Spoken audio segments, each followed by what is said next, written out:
할렐루야. 오늘 저는 지렁이 같은 너 야고바라는 제목으로 이사야서 41장 14절로 16절 말씀을 가지고 은혜의 말씀을 나누고자 합니다.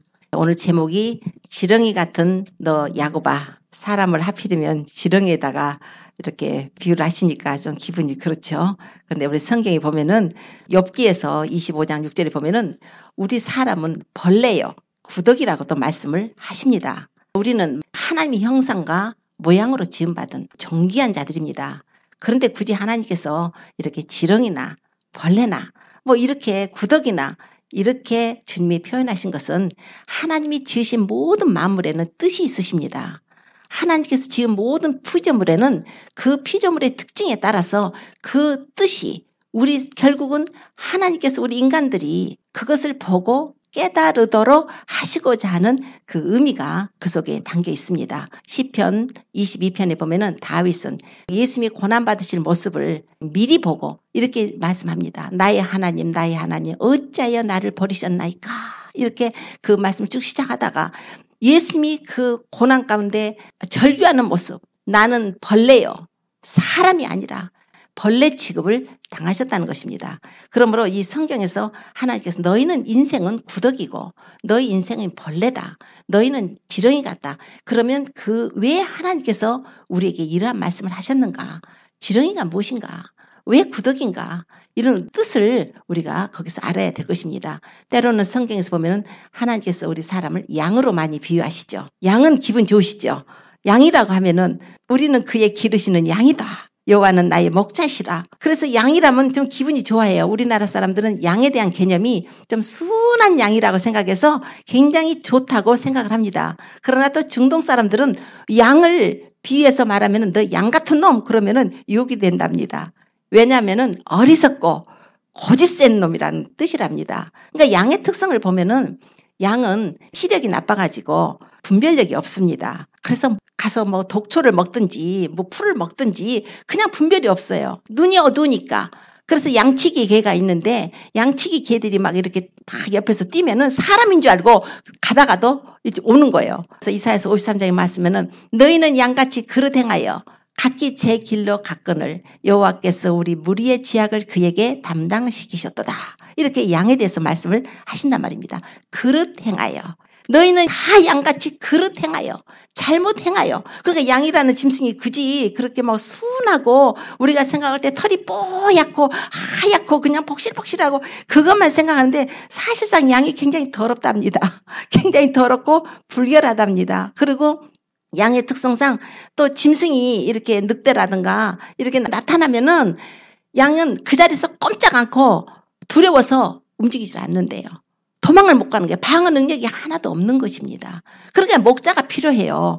방어 능력이 없기 때문에 목자가 있어야 돼요. 다윗이 자기 양들을 지킬 때 사자나 곰이 와서 양들을 훔쳐가 가면은 가서 쫓아가서 그 입에서 찾아냈다는 거예요. 사자나 곰이 달라들면 자기가 꽉 쳐가지고 그 양들을 구해냈다 하지 않습니까? 목자가 필요하다는 것입니다. 뿐만 아니라 양들을 보면 또 양은 이렇게 죽을 때 보면은 굉장히 또 다른 짐승은 잡으면은 막 멱다는 소리를 하고 소리를 지르고 울 거 아니에요.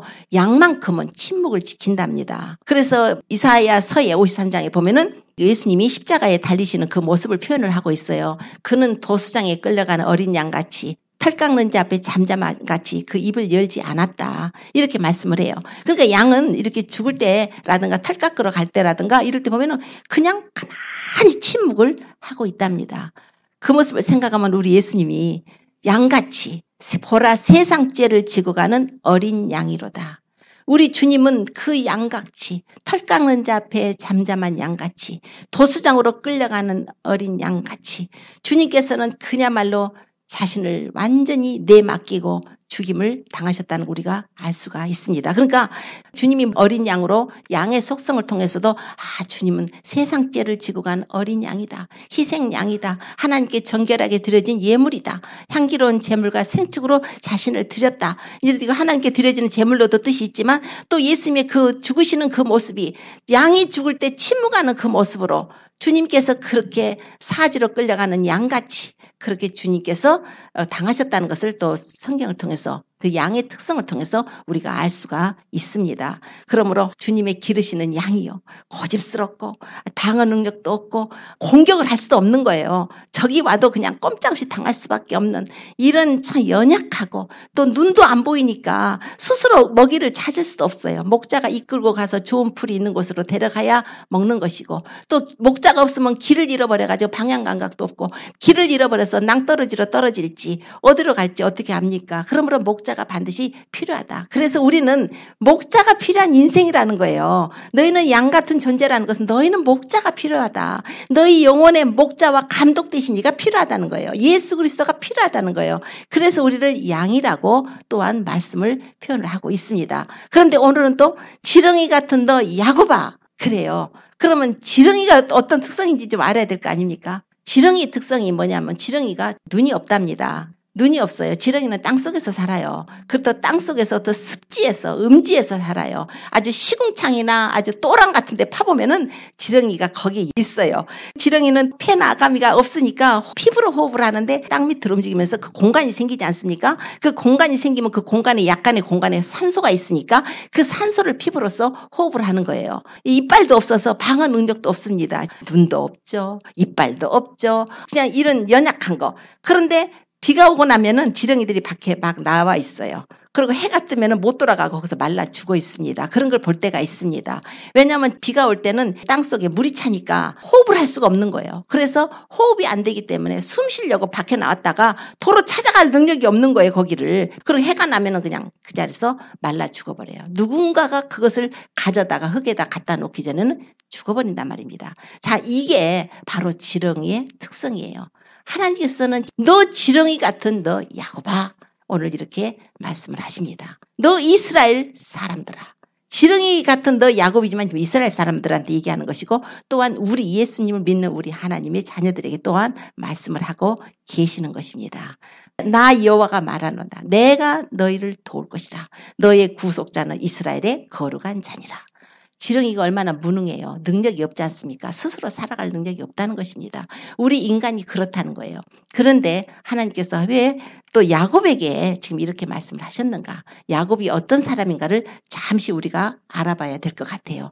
야곱은 이삭의 두 아들 중에 차자죠. 쌍둥이 아들 에서와 야곱. 이삭이 40세에 리브가와 결혼을 해가지고 20년 동안 자식이 없다가 60세에 그것도 하나님께 기도해 드려가지고 너무 자녀가 늦게까지 안 생기니까 기도함으로써 하나님이 주신 자녀들입니다.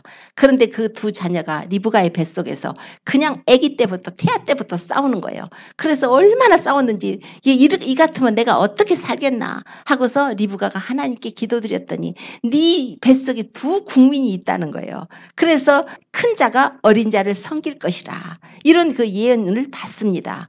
그래서 먼저 나온 자가 작은 자를 섬긴다는 거예요. 이제 자녀를 낳습니다. 자녀를 낳는데 에서가 나왔고 야곱이 나왔는데 이제 장성을 합니다. 장성을 하는데 아버지는 에서가 사냥꾼인데 에서를 좋아하고 엄마는 야곱을 좋아합니다. 그러니까 야곱은 항상 엄마 곁에 있으면서 믿음의 말을 들었겠죠. 얘야, 네가 내 뱃속에 있었을 때 하나님께서 큰 자가 작은 자를 섬기리라 했다. 네가 분명히 장자의 축복을 받을 것이다. 그 예언을 받았으니까 야곱은 그것을 마음에 푼 것입니다. 그러나 실질적으로는 장자가 아니에요. 육체로는 몇 초를 먼저 나왔더라도 먼저 나온 형이 에서가 있습니다. 그것 때문에 항상 마음이 아팠었는데 어느 날은 기회가 주어졌습니다. 집에서 엄마를 도와서 아마 음식도 했던 것 같아요. 야곱이 엄마 오늘 내가 팥죽 쓸게. 그래가지고 팥죽을 확 쓰고 있는데 형이 사냥 갔다 오다가 보니까 구수한 팥죽 냄새가 나는 거예요. 이야, 이거 배가 고픈데 잘 됐다. 야곱, 너 팥죽 쓰냐? 나 팥죽 좀 한 그릇 다오. 했더니 너 형이 나에게 장자권을 팔면 내가 줄게. 농담인지 알았겠죠. 아, 야, 배고파 죽겠어. 팥죽 한 그릇만 줘. 아니, 형이 내게 장자권을 판다고 해. 맹세해. 그럼 내가 팥죽 줄게. 야, 장자권 그까짓 거 뭐하냐? 나 배고파 죽게 생겼다. 양자권 너 가져라. 맹세해. 맹세한다. 그래, 형 이거 먹어. 통째로 먹어. 아주 팥죽에다 떡까지 얹어서 보너스로 떡까지 줘가지고 실컷 먹게 합니다. 장자권을 경홀히 여겼던 에서. 히브리서에서 가서 보면은 한 그릇 식물을 위해서 장자의 명분을 판 망령된 에서라고 말씀을 합니다. 한 그릇 식물을 위해서 장자의 명분을 팔았다는 것입니다. 에서 한 사람의 그 모습이 한 그릇 식물을 위해서 장자의 명분을 팔았다는 것은 바로 우리 예수 그리스도를 믿는 우리가 예수님의 피로 말미암아서 우리가 죄사함을 얻고 구원받아서 하나님의 자녀된 우리가 어떤 삶에 있어서 한 그릇 식물을 위해서 직업을 위해서 뭔가 먹고 살 일을 위해서 하나님보다 먹고 살 일을 위해서 하나님을 버려버린 상태를 그 말씀을 하고 있는 것입니다. 죽으면 죽으리라고 믿음을 지키기 위해서 우리가 그 어떤 손실도 감수해야 될 때가 있는데 그것이 아니라 나의 욕심, 나의 물질, 나의 재산, 나의 사업, 나의 돈, 나의 명예, 나의 어떤 것들을 위해서 아주 가차없이 예수님 믿는 것을 가볍게 생각하고 버렸다는 그 모습이에요. 자, 그리고 세월이 흘렀습니다. 이삭이 나이가 먹었어요. 이삭이 나이가 이제 많아서 이제 눈이 어두워졌을 때 이제 아들들에게 장자 이렇게 축복을 유산도 남겨주고 축복을 해야 돼요. 그래서 하루는 에서를 불러서 에서야 사냥해 가지고 와서 별미를 만들고 와라. 내가 먹고 너에게 축복해 주겠다. 그래서 이제 에서가 사냥하러 갔는데 엄마가 그걸 들은 거예요. 야, 이거 큰일 났네. 야, 너가 장자가 돼야 되는데 네가 그 장자의 축복을 받아야 되는데 장자의 축복이란 어마어마한 것입니다. 아브라함으로부터 통해서 내려온 아브라함과 이삭과 야곱의 그 축복이에요. 영적인 축복이 먼저 있습니다. 또 땅의 축복도 있습니다. 모든 유산적인 축복도 있죠. 그 축복을 야곱이 받기를 원하는데 아버지가 에서한테 한다는 거예요. 에서는 그 가나안 여자들하고 또 결혼을 해가지고 하나님 믿는 자가 아니에요. 완전히 그냥 떠나버린 자예요. 그런데 그 하나님의 그 축복을 에서한테 준다니까 엄마가 안 되겠다. 그래서 야곱을 대신 형 옷을 입히고 염소 털이나 가죽으로 목이나 손 같은 매끈한 데 꾸며가지고 아버지한테 가서 이제 축복을 받게 하려고 별미를 만들어가지고 가서 아버지 축복해 주세요. 가니까 누구냐? 그러니까 얘 큰아들 에서입니다. 아니 이리 가까이 와서 봐라. 냄새도 맡아보고 만져보고 다 했는데 분명히 에서는 에서인데 목소리는 야곱이로구나. 네가 분명히 내 큰아들 에서냐? 예, 제가 에서입니다. 이제 이래 가지고서는 그냥 아버지를 속이고 축복을 받습니다. 아버지가 눈이 어두워서 아들을 만져볼 줄만 알았지 목소리는 사실 야곱인데도 의심이 됐지만 그냥 축복을 했습니다. 그러고 나서 이제 에서가 들어오게 되고 에서가 축복을 받고자 하니까 아버지가 예, 아까 들어와서 나한테 축복받은 사람이 누구냐? 그가 네 동생 야곱이 간교하게 네 복을 뺏었다. 아버지 내게도 축복하소서 축복하소서. 아버지의 빌 복이 하나뿐입니까? 얘야 할 수 없다. 나는 네 동생을 너의 주로 세워버렸다. 하늘의 이슬과 땅의 기름진 복을 걔한테 줘버렸다. 풍성한 포도주와 곡식을 내가 걔한테 축복을 했다. 네 형제들이 야곱의 종이 될 것이라고 내가 다 축복을 했다. 그리고 하나님께서 아브라함에게 복, 내가 너를 축복하는 자에게 복을 내리고 너를 저주하는 자에게 저주하는 복까지 다 야곱에게 해버린 것입니다. 이게 이삭이 믿음으로 한 거예요. 이삭은 완전히 선지자같이 믿음으로 한번 줘버렸기 때문에 얘야 에서야 나는 너한테 줄 복이 없다. 이렇게 해버린 거예요. 그러니까 에서가 막 야곱을 미워했죠. 죽이려고 계획을 세웠죠. 어머니가 그걸 알고 얘야 안 되겠다. 네 형이 너를 죽이려 하니까 내 삼촌집 가서 잠시 며칠 동안만 피해 있어라. 그런데 며칠이 아니라 20년 세월이 돼버린 거예요. 삼촌 라반 집으로 가가지고 거기서 결혼을 하게 되고 결혼 사기를 당했죠. 처음에 라헬을 위해서 지참금이 없으니까 결혼 지참금이 없으니까 7년 동안 무상으로 봉사한 대신에 라헬을 위해서 봉사하겠다 해가지고 라헬 둘째 딸을 얻기로 삼촌 라반의 딸을 얻기로 했지만 7년이 되고 나니까 큰 딸을 줬어요. 그래서 왜 삼촌이 나를 속였냐 했을 때 우리 지방에서는 언니보다 동생 먼저 시집 보내는 그런 것이 없다. 그러니까 네가 7일을 채우면 내가 또 이 동생들 줄 테니까 또 7년간 봉사해라. 그래서 그냥 좋아하지도 않는 레아하고 결혼해서 7년 손해받고 이제 라헬을 얻기 위해서 7년을 봉사를 합니다. 그래서 14년을 라반 집에서 무상으로 이제 봉사를 하는 거예요. 이제 그 두 여자를 얻기 위해서. 그런 후에 이제 거기서 한 6년을 더 살게 되는데 라반이 굉장히 간교해가지고 야곱의 품삯을 다 10번이나 바꿉니다. 하나님께서 그래도 야곱을 축복하셔서 하는 것마다 복이 되게 하셔서 야곱이 이렇게 품삯을 주면 또 잘 되면 또 품삯을 또 다른 형태로 바꾸는 거예요. 그래서 이제 안 되겠다 싶어서 하나님께서 20년이 됐을 때 야곱에게 이제 네 고향으로 돌아가야겠다. 네가 고향으로 돌아가라. 그랬을 때 이제 야곱이 삼손한테 가서 내가 고향으로 돌아가겠습니다. 나는 집을 언제나 세우겠습니까? 내 집도 세워야 되지 않습니까? 그랬을 때 라반이 네가 말한 대로 내가 해줄 테니까 무엇을 원하느냐 그래요. 품삯을 어떻게 원하느냐. 그래서 야곱이 품삯을 말을 해요. 라반 집에 지금 엄청나게 많은 그 가축들이 많은데 거기서 하얀 양들은 놔두고 그 검은색이나 얼룩진 거나 검정색 뭐 이런 것들은 알록달록한 거는 전부 당신이 3일길 정도를 떼가서 가져가세요. 그런데 이후에 이 전부 하얀색 양과 염소 이런 것만 있는데 이후에 검은 것이 나오거나 알록달록한 것이 나오거나 점 있는 것이 나오면은 그건 놔주세요. 이렇게 이제 딜을 했단 말입니다. 그러니까 보니까 흰 것들만 있는데 흰 것끼리 교배하면 흰 거 나오겠지. 이러고서는 좋다고서는 라반이 허락을 했는데 하나님께서 역사를 하시기 시작한 거예요. 하나님께서 그 안에도 역사하셨지만 근데 야곱은 또 인간적인 깨가 발동을 해서 새끼 뵐 때 건강한 그 양이나 건강한 염소가 새끼를 보면은 그 개천에다가 그 물 구유에다가 버드나무까지나 살구나무나 신풍까지 이런 것들을 갖다가 껍질을 벗겨서 하얀 부분이 나오게 해갖고 세워놓으면은 그것들이 물 먹어가면서 거기서 교미를 해가지고 새끼를 베요. 그럼 새끼를 베면은 이것이 얼룩덜룩한 것이 나올 거라고 생각을 하는 거예요. 인간적인 방법이죠. 그런데 어느 날 꿈을 꾸니까 꿈속에서 천사가 나타났고 양떼나 염소떼를 타고 있는 게 전부 얼룩덜룩한 거 검은 거 막 이런 것이 타고 있는 거예요. 그래서 이건 하나님께서 이제 하시는 걸 알았죠. 새끼를 낳는 것마다 이제 검은색 나요. 새끼를 낳는 것마다 얼룩덜룩한 건 나요. 아주 점 있는 걸 나요. 그러니까 갑자기 그냥 야곱이 거부가 돼버린 거예요. 그래서 이제 라반이 싫어하겠죠. 왜 저거는 새끼만 나면은 저렇게 검은색이 나고 하냐고 여러 번 또 그런 변형을 하고 바꿨어도 그럴 때마다 하나님이 야곱의 편을 들어서 다 그렇게 라반 것을 뺏어주시는 거예요. 라반이 워낙에 악하게 했지 않습니까? 20년 동안을 속였죠. 그런데 또 야곱으로서는 그것이 바로 자기가 받아야 되는 보응이에요.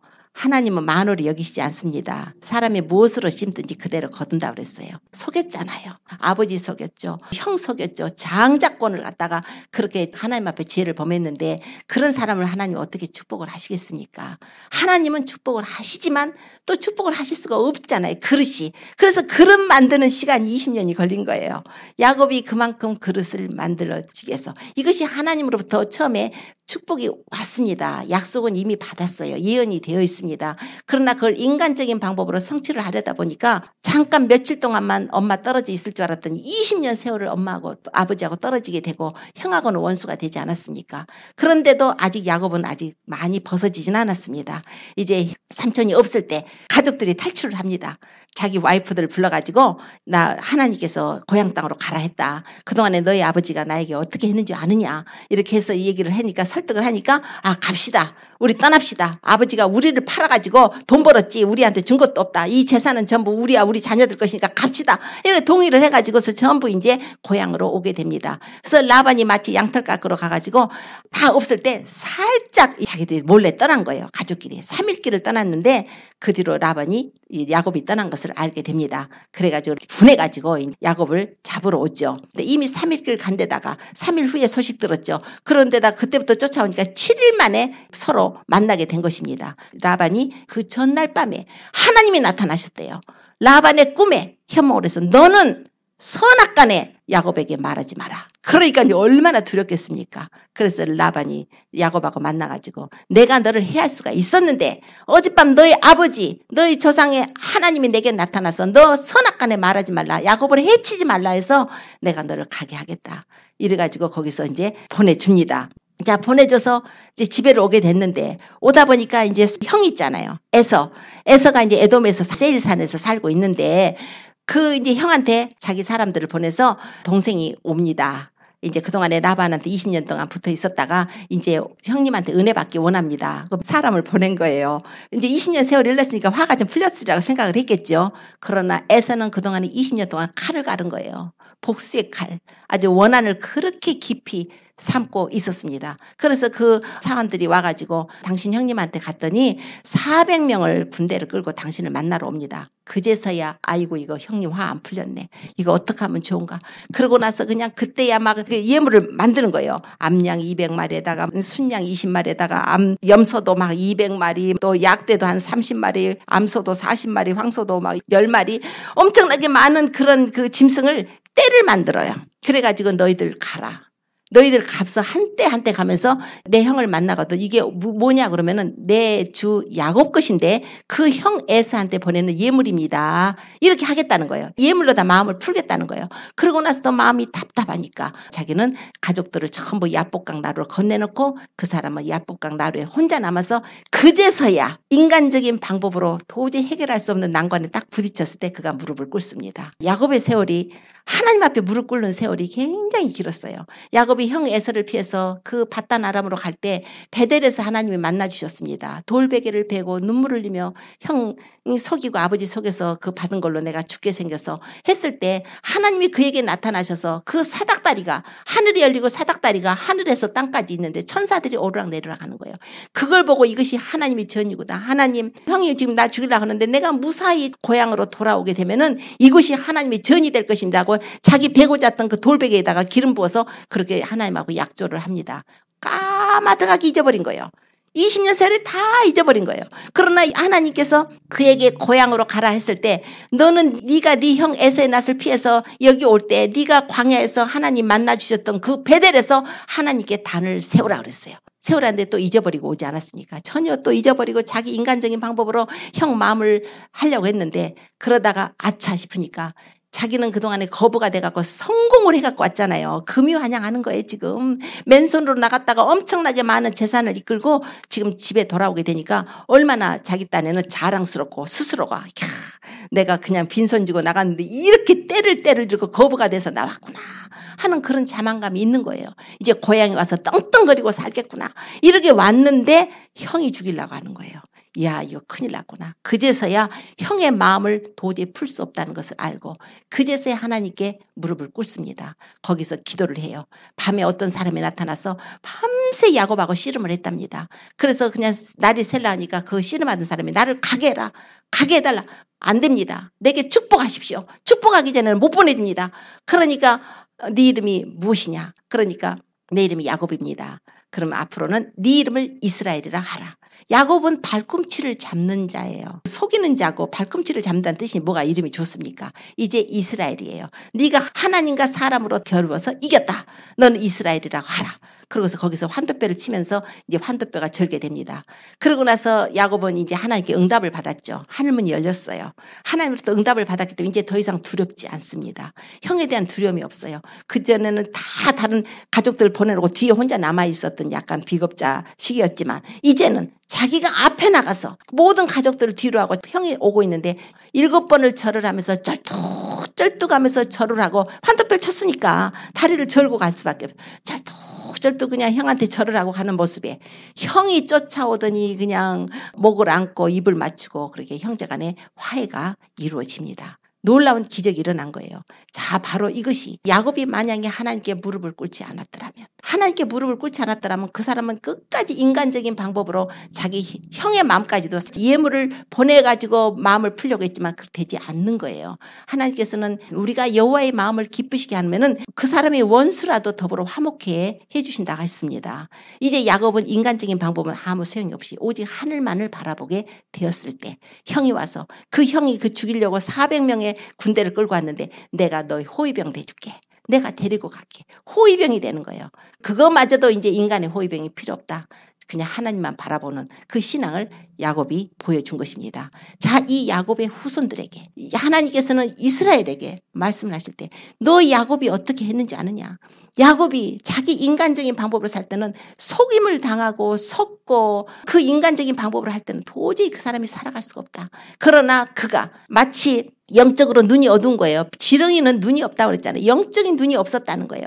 그러니까 영적인 눈이 없다는 것은 영적인 통찰력이 없으니 하나님을 알지 못했던 너희들이라. 이 땅은 저주받은 땅인데 흙에서 나는 식물을 먹고 사는 우리 연약한 육체들입니다. 하나님은 영이십니다. 하나님이 우리를 지으셨고 우리는 그분의 은혜로 그분의 백성이 되었고 아들 독생자를 통해서 복의 피의 은혜를 입어서 우리가 그분의 자녀가 된 것입니다. 하나님께서 이 사실을 우리가 알기를 원하셔요. 네가 인간적인 방법으로 흙을 먹고 흙을 토해내고 네가 그 땅속에서 사는 그 습지 음지에서 사는 그런 지렁이 같은 인생이었는데 하나님께서는 너희가 흑암의 권세에서 마귀에게 종돼가지고 죽기를 무서워서 일생에 매여 종되어 살던 너희를 하나님께서 그 아들을 보내서 십자가의 법에 빌려서 우리를 구원해 주셨으므로 우리가 그 사실을 알고 하나님께 나오기를 원하시는 거예요. 너 지렁이 같아. 네 스스로 인간적인 힘으로 너는 살지 못한다. 우리가 하나님 없이 살려고 혹시 노력하진 않습니까? 하나님 없이 내 방법으로 내가 하루하루 살 수 있다고 그런 자신감 속에 살지는 않습니까? 그것은 하나님이 기뻐하는 삶이 아닙니다. 우리의 무력함, 우리의 무능함, 야곱같이 그 마지막에 야복강에서 주님을 만나던 것 같이 우리도 그분이 우리를 기다리고 계셔요. 예수님께서 우리를 만나고 싶어 하십니다. 하나님은 우리가 교만할 때 만나주시지 않습니다. 하나님은 교만한 자를 대적하시고 겸손한 자에게 은혜를 베푸신다고 그랬어요. 하나님의 능하신 손 아래서 겸손하라. 때가 되면 너희를 높여주신다고 하셨습니다. 우리 예수님께서는 우리 같은 이런 어리석은 전혀 하나님도 알지 못하면서 얼마나 제잘난 맛에 사는지 몰라요. 야곱도 아마 그랬겠죠. 빈손으로 갔다가 아주 재산도 떵떵거리고 자기가 그냥 머리를 굴려서 이렇게 하면 또 저렇게 되고 이렇게 하면 또 저렇게 되고 인간적인 방법으로 성공을 했다고 쳤지만 결과적으로 하나님께서 하나의 그 막대기 회초리를 준비한 것이 바로 에서예요. 네가 하나님 앞에서 죄를 범하고 네가 형과 아버지 속이고 그것은 죄라는 거예요.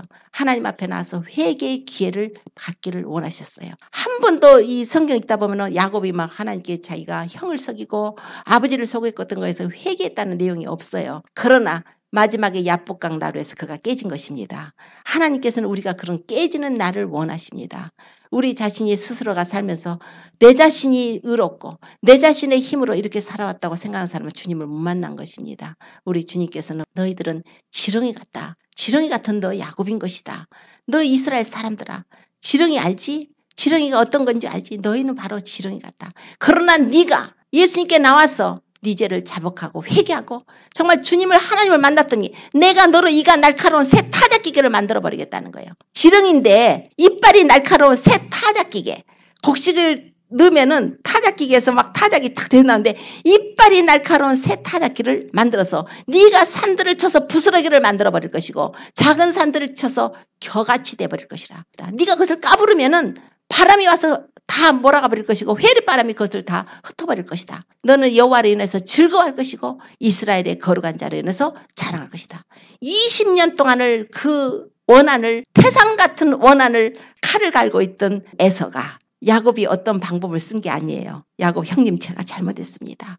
용서해 주세요. 가서 그랬던 것보다도 하나님 앞에 먼저 그 자신이 하나님께 회개하고 하나님 앞에 먼저 가서 그 자신의 모든 죄를 회개하고 주님을 만났더니 그러고 나서 또 보십시오. 에서한테 가서 야곱이 가는 모습을 보십시오. 얼마나 진심으로 잘못을 뉘우치는 모습으로 갔는가. 7번을 절을 하면서 쩔렁거리면서 가는 거예요. 그러면서 형한테 예물을 보내니까 아우야 이 예물이 이것이 뭐냐. 그러니까 이거 형한테 드리는 예물입니다. 나 필요 없다. 내 건 넉넉하니까 너 가져라. 형님 아닙니다. 여호와께서 내게 복을 주셨습니다. 내 소유도 넉넉합니다. 형님이 이 예물을 받아주십시오. 형님이 나를 박대하지 않고 형님이 나를 그냥 나쁘게 하지 않고 이렇게 나를 기쁘게 맞으신 내가 하나님 얼굴 본 것 같습니다. 그 얼마나 정말 하나님 앞에 먼저 회개하고 또 형한테 회개하는 그 모습을 속에서 그 태산 같은 그 원한이 가루가 돼버린 거예요. 야곱아 지렁이 같은 너 야곱아 내가 너를 이가 날카로운 새 타작기계로 만들겠다. 태산을 부스러기로 만들어버린 거예요. 작은 산들 겨같이 된다는 거예요. 모든 삶이 이제 주님 안에서 새롭게 되어지는 것입니다. 하나님께서는 오늘 우리에게도 동일하게 말씀하십니다. 먼저 예수님 앞에 다시 우리 자신을 다시 한번 드리고 헌신하는 시간을 가지십시오. 주님하고 다시 관계를 맺어야 됩니다. 오랜 동안 세월에 예수님 믿어와서 옛날에 한번 하나님 앞에 그냥 진실로 회개하고 옛날에 한번 기도한 것 같고 그 효과가 지금까지 있을 것이라고 생각하지 마시고 이제 점점 더 자신을 낮추고 더 겸손하게 주님의 은혜를 구해야 될 때가 됐습니다. 세상이 악할수록이 우리는 믿음으로 이겨야 되는데 믿음으로 이길 수 있는 것은 기도와 말씀이에요. 그분하고 교통하심이 있어야 됩니다. 그래서 그분 앞에 나와서 기도 시간을 늘리십시오. 주님 앞에 나와서 더 마음을 쏟으십시오. 말씀으로 무장을 하십시오.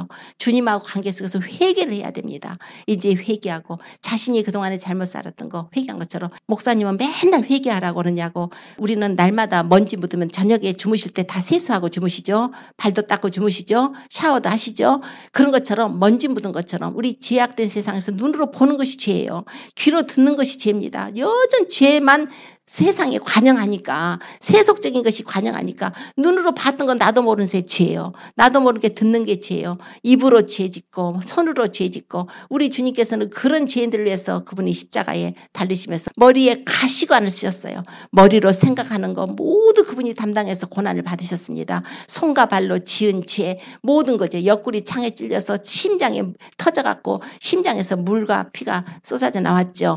우리 마음으로 생각하는 모든 것까지 다 주님께서 맡으신 것은 죄의 일을 멸해서 다시금 죄에게 종로로 다지 않게 하려 하심이라.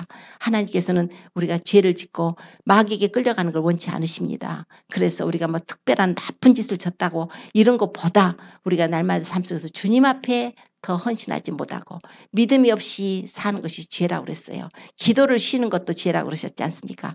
믿음 없이 사는 거 믿음 없는 것이 바로 죄라는 거예요. 그러므로 우리가 우리 자신이 깨끗하다 생각하지 말고 항상 보혈에 의지하시고 주님의 은혜를 사모하시고 우리가 십자가로 더 가까이 가셔서 제가 보혈 찬송을 많이 드리려고 합니다. 찬송은 신앙의 고백이에요. 우리가 진실한 마음으로 보혈 찬송을 올려드리면 내가 주님께 더 가까이 가는 것입니다. 그래서 보혈 찬송을 더 하는 거예요. 보혈의 은혜를 더 사모하고 싶어서 더 보혈 찬송을 많이 드립니다. 그래서 십자가로 더 가까이 가고 싶어서 주님의 그 사랑을 더 깨닫고 싶어서 우리가 그렇게 사랑을 회복해야 할 때가 된 것입니다. 그러므로 이제는 서로 사랑하고 용서하고 화해하고 거룩하게 살고 이제 주님 오실 것을 우리가 예비를 해야 됩니다. 하루가 지나면 하루가 주님 만날 일이 더 가까워진 거예요. 하루가 지났으면 내일은 더 가까워지겠죠. 모레는 더 가까워지겠죠. 어느 날인가는 썸데이에 우리가 알지 못하는 시간에 생각지 않은 날에 주님이 오셔서 주님의 교회를 데려가신다고 하셨습니다. 고삐를 늦추지 마십시오. 주님은 오셔서 그날에 주님께 우리가 들림받지 못하면 이 세상에서 환난에 남겨지게 됩니다. 환난이 남겨지게 되면 지금 우리가 세상 돌아가는 일만 봐도 우리가 지금 얼마나 가깝다는 것을 알 수 있습니다. 특히 미국에 사시는 분들은 더 느낄 것입니다. 오바마 케어라든가 여러 가지 그런 내용들이 지금 많이 들어오고 있으니까 더 많이 마음이 조급해지실 것입니다. 그러므로 우리는 더 깨어서 그날을 놓치지 마십시오. 그날은 정말 신부를 부르러 오신 날 놓치면 안 됩니다. 그날 놓치면은 환난이요. 남게 되면 전부 이제 그 표 받게 해서 병원 가게 하고 물건을 매매하는 표 하게 할 것이고 결과가 이렇게 나와 있습니다. 성경이 그렇게 기록을 되어 있어요. 아무리 다른 목사님이 다른 교단에서 괜찮다고 받으라고 해도 절대 받지 마십시오. 하나님의 말씀을 따르십시오. 그래서 우리가 끝까지 믿음을 지켜서 구원을 받아야 되지 않습니까? 그러나 퍼스트 찬스는 주님 오실 때 우리가 들림받는 것입니다. 그때까지는 신부 단장을 하려면 그만큼 신부는 자기 자신을 단장해야 돼요. 아주 에스더처럼 단장을 해야 하는 것입니다. 가만히 앉아서 아무 단장 안 하는데 누가 신부라고 하겠습니까? 기름 등불 예비하라 그러셨어요. 기름을 채워야 됩니다. 성령의 기름을 채워야 됩니다. 기름은 말씀의 기름과 또 기도로서도 채우십시오. 그리고서 사랑도 행하고 중보하고 다른 사람들에서 중보하고 나 자신의 죄를 멀리하고 이렇게 해서 믿음으로 우리가 무장해서 이제 언제든지 주님 오심을 예비해서 마라나타 주여 어서 오시옵소서 할 수 있는 그런 고백이 나올 수 있도록 해서 그날에 모두 주의 영광에 들어가는 저와 모든 성도님 되시기를 예수님으로 축원합니다. 기도드리겠습니다.